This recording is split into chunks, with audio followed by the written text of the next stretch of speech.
வாழ்க வையகம் வாழ்க வளர்க. மனமது செம்மையானால் மந்திரங்கள் ஜெபிக்க வேண்டாம். மனமது செம்மையானால் வாயுவை உயர்த்த வேண்டாம். மனமது செம்மையானால் வாசியை நிறுத்த வேண்டாம். மனமது செம்மையானால் மந்திரம் செம்மையாமே.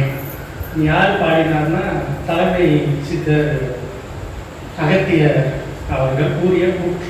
இப்போ மனம் என்றால் என்ன அப்படின்னா, இதுவரைக்கும் நிறைய ஆராய்ச்சிகள் பண்ணிக்கிட்டு வராங்க. தெளிவான ஒரு முடிவு, சரியான ஒரு கோணத்தில் அணுகுவது அப்படின்றது பலதரப்பட்ட மக்கள் சொல்லப்பட்டதற்கு விஞ்ஞானிகள் ஆராய்ச்சி பண்ணிக்கிட்டு இருக்கிறாங்க.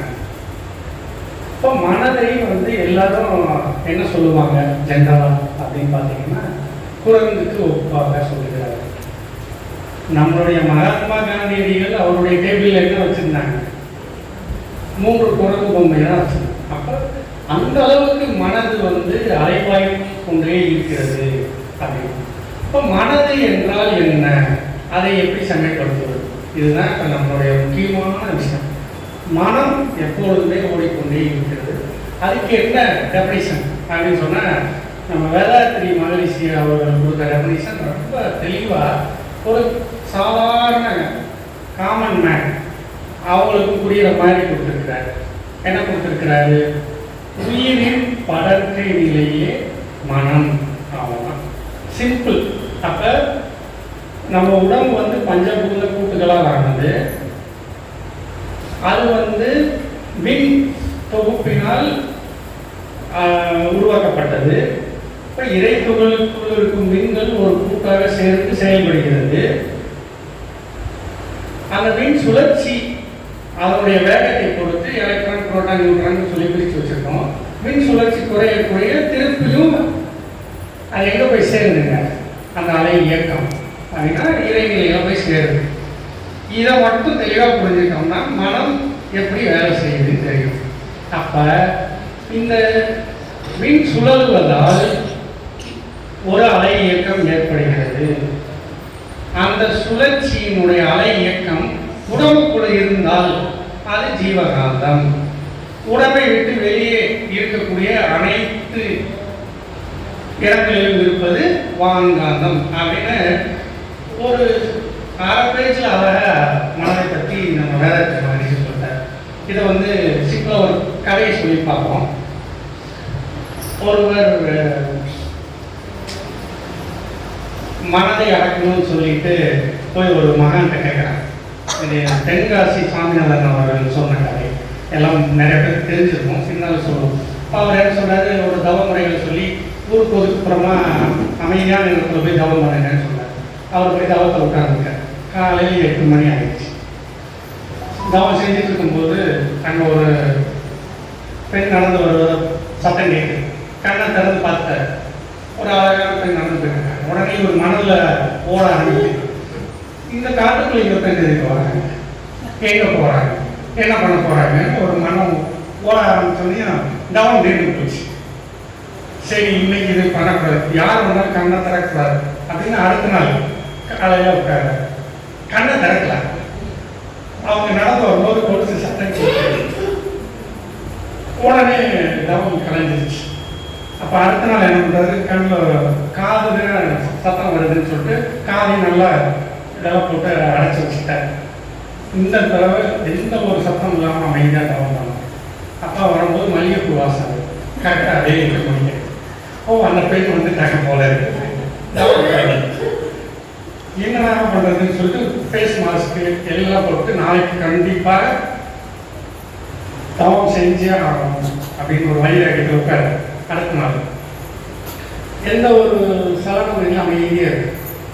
அப்போ மனம் சொல்லலாம், இந்த பொண்ணு வந்துட்டு போயிடுச்சா போகலையா, இப்போ தவம் செய்யவே முடியும்.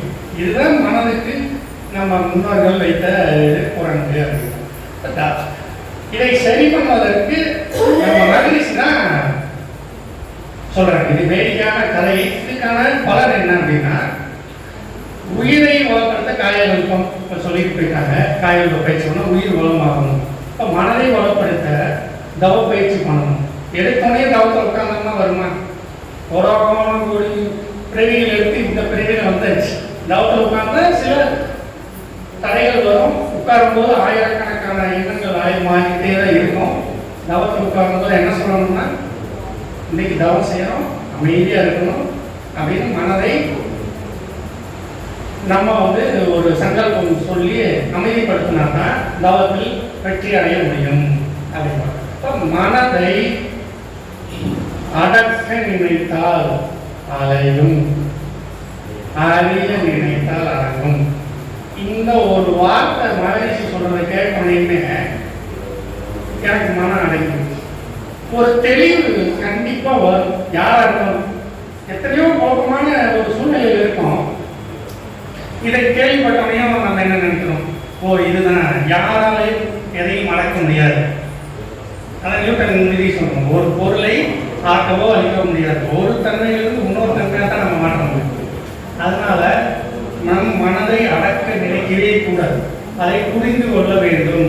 இப்போ தவத்தில் உட்கார்ந்துருக்கும் போது நம்ம புரிஞ்சுக்கணும். ஆமா போனா என்ன, நிறைய பேர் வருவாங்க போவாங்க, நம்ம தவம் செய்ய வந்திருக்கோம், தவத்தை செய்வோம். அந்த குறிக்கோளை இன்னும் ஆழமா செயல்படுத்தும் பொழுதுதான் நம் வாழ்வில் வெற்றிகள் பல பெற முடியும் அப்படின்னு சொல்லி சாமி சொன்னார். இன்னொரு கதை, ஒருத்தர் குடும்ப வாழ்க்கையை விட்டுட்டு நம்ம ஞானமடைய போகணும்னு சொல்லிட்டு வெளியூரில் போய் ஒரு ஆசிரமம் அமைச்சிட்டார். அங்கே யாரும் ஆள் நடமாட்டம் இல்லாத ஒரு பகுதியில் ஆசிரமம் அமைச்சிட்டாரு. சாப்பிடுவதற்கு ஆசிரமாங்க அந்த ஊருக்குள்ள போய் ஆசிரமம் வாங்கிட்டு வந்து சாப்பிட்டுட்டு தவம் செஞ்சுட்டு இருந்தாங்க. அப்போ அவர் அந்த காட்டுப்பகுதி என்பதால் எலிகள் அதிகமாக தொந்தரவு பண்ணுச்சு. அவர் போட்டிருந்த ட்ரெஸ்ஸு, அவங்க வச்சுருக்க சாப்பாடு எல்லாத்தையும் போட்டு தொந்தரவு பண்ணிட்டு இருந்துச்சு. எலி தொந்தரவு அதிகமாக இருக்குது, என்ன பண்ணலான்னு சொல்லிட்டு அங்கே இருக்கிற மக்கள்கிட்ட கேட்டவங்க சாமி ஒரு பூனையை வாங்கிட்டு வந்து வைங்க அப்படின்னு சொல்லி இவர் அதை ஒத்துக்கிட்டார். சரின்னு சொல்லிட்டு பூனையை கொண்டு வந்து வச்சுட்டார். அந்த பூனைக்கு பால் கொடுக்கணும், அதை பராமரிக்கணும். இவருக்கு வேலையை அதிகமாகிடுச்சு. யாசகம் வாங்கிறதுனால பாலும் போய் அவங்க கிட்ட கேட்டு வாங்கிட்டு வந்து அதை பராமரிக்கிறாரு. எலி தொந்தரவு குறைஞ்சிருச்சு. கொஞ்ச நாள் ஆனமையும் இன்னொரு நண்பர் வந்து சொல்கிறார், எங்கள் பூனைக்கு டெய்லி பால் வந்து எல்லாத்துக்கும் கேட்டுட்டு இருக்கிறீங்க, மக்களுக்கு சிரமமாக இருக்குது, எங்ககிட்ட ஒரு மாடு இருக்குது, நான் மாடை உங்கள்கிட்ட கொடுக்குறேன், நீங்கள் மாடை வச்சுட்டிங்கன்னா அந்த பூனைக்கு பால் கொடுத்துருக்கோம், மாடை பராமரிச்சுக்கோங்க. சரின்னு சொல்லிட்டு மாடையும் வாங்கி வச்சார். பக்கத்தில் ஒரு சின்ன ஒரு குடிசை போட்டு மாடை பராமரிக்கிறார். காலையிலேருந்து சாயந்தரம் வரைக்கும் அந்த மாட்டை பராமரிக்க, பூனை பராமரிக்க, இப்படியே வேலைகள் இவருக்கு அதிகமாகிட்டே இருக்குது. எதுக்காக இங்கே தவம் பண்ண வந்தாலும் மறந்துட்டாரு. அப்புறம் இன்னும் தொந்தரவு அதிகமாகிடுச்சேன்னு சொல்லிட்டு என்ன பண்ணலாம்னு நினைக்கிறாங்க. அப்போ ஒருத்தர் வந்து ஒரு யோசனை சொல்கிறார், சாமி எனக்கு தெரிஞ்சவங்க ஒருத்தங்க இருக்காங்க, விதவை, இளம் விதவை, பாவம், அவங்கள வீட்டில் இல்லை யாரும் அவங்கள பராமரிக்கிறதுக்கு கஷ்டப்படுறாங்க, அவங்களுக்கு சிரமமாக இருக்குது, அவங்க நீங்கள் கூட்டிகிட்டு வந்து இங்கே வாசனத்தில் வச்சிட்டிங்கன்னா மாடை பராமரிக்க எல்லாத்தையும் உங்களுக்கு எல்லா விதமான உதவிகள் செய்வாங்களே அப்படின்னு இன்னொருத்தர் யோசனை சொல்கிறார். அதையும் அவர் அக்செப்ட் பண்ணுறாரு, கொண்டு வந்தாச்சு. அந்த அம்மா எல்லா சமையலும் பண்ணுது, எல்லா வேலைகளும் பணிமுறை செய்யுது, வீட்டெல்லாம் சுத்தமாக வச்சுக்குது, நீட்டாக இருக்குது, ரொம்ப சந்தோஷம். இவர் திருப்பி தவத்தில் உட்கார ஆரம்பித்தார். ஒரு 2-3 மாதம் ஆரம்பிச்சு எல்லாத்துக்கும் உண்டான இது வந்துருச்சு. இவருடைய புலன் அடக்க முடியவில்லை. 2 பேர் கல்யாணம் பண்ணிட்டார். திரும்பியும் குடும்ப வாழ்க்கைக்குள்ள வந்துட்டார். ஒரு 10 வருஷம் ஆயிடுச்சு. 2 குழந்தை குட்டியோட ஒரு சாதாரண வாழ்க்கை வாழ ஆரம்பிச்சிட்டார். அப்புறம் தான் அவருக்கு யோசனை வந்துச்சு, நம்ம ஃபேமிலியெலாம் வந்துட்டு இங்கே வந்தோமே, நம்ம குறிக்கோள் என்னன்னே நம்மளுக்கு மறந்து போச்சே, ஏன் இப்படி இருக்கணும் அப்படின்னு அப்புறம் யோசனை பண்ணிட்டு வந்தார்.